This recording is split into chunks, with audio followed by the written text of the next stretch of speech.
back in the home office and on the Comcast Newsline right now. He is on the road. He has been out speaking today, and he is in demand, especially this time of year, because we are inching towards the midterm elections. He is a man that you've heard with me many times on the radio and here on social media as well. Dr. Terry Madonna, of course, from Franklin and Marshall, their polling center in Lancaster. So let's quickly take a look at the significance of people getting out to vote and why they need to register if they're not. One vote can make a difference, right, Dr. Madonna? Well, there's no doubt about that, and we're looking at, I think, the highest turnout for a midterm election in modern history. The average turnout of eligible voters in midterm elections is 40%.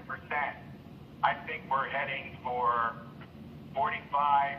I won't go as high as 50, but nothing would shock me. The voters of both parties are very motivated, and all the signs are clear that we're going to have a huge turnout.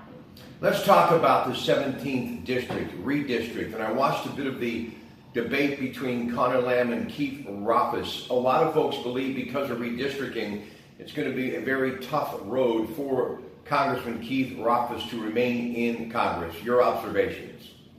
Yeah, well, I don't think there's any doubt about that. It's still a Republican district, but there's no doubt about it that it's Bledsoe and his old district. More importantly is the fact that Rothfus has to face a Democrat who just won a special election in another district and he literally figured out a way, I'm talking about Connor Lamb, to win a special congressional election in a district President Trump won by 20 points.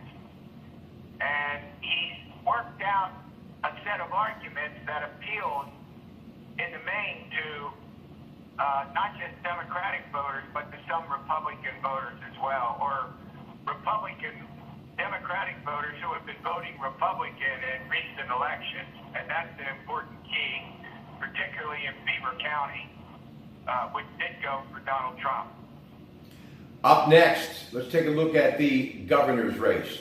The man who is challenging the incumbent Tom Wolf, Scott Wagner, businessman, former state senator.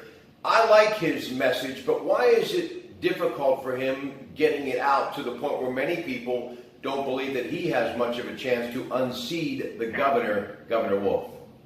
Well, the average of the polls taken over the last several months gives Governor Wolf at least a 16-point lead. That's a huge lead with less than 30 days to go before the general election on November 6th.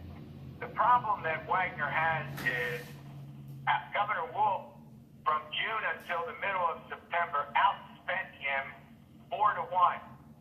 And so Governor Wolf has been able to raise more money and to spend more money and to keep his incumbency safe.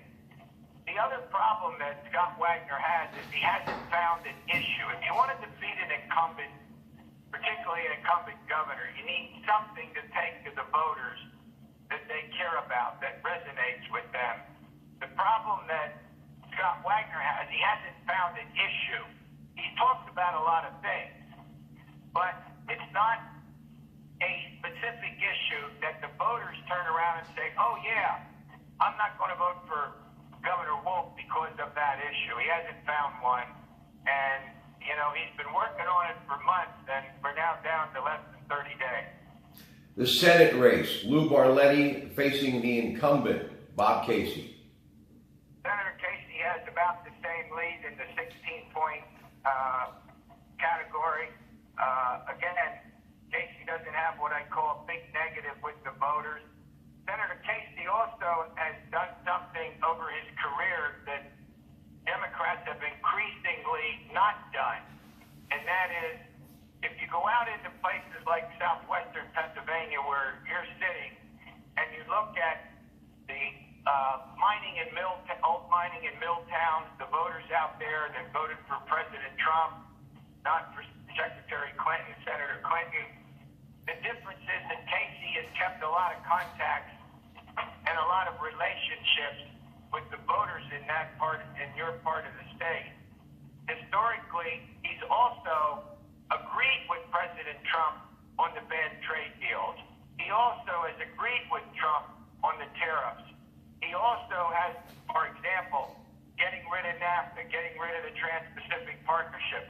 NAFTA was just renegotiated recently.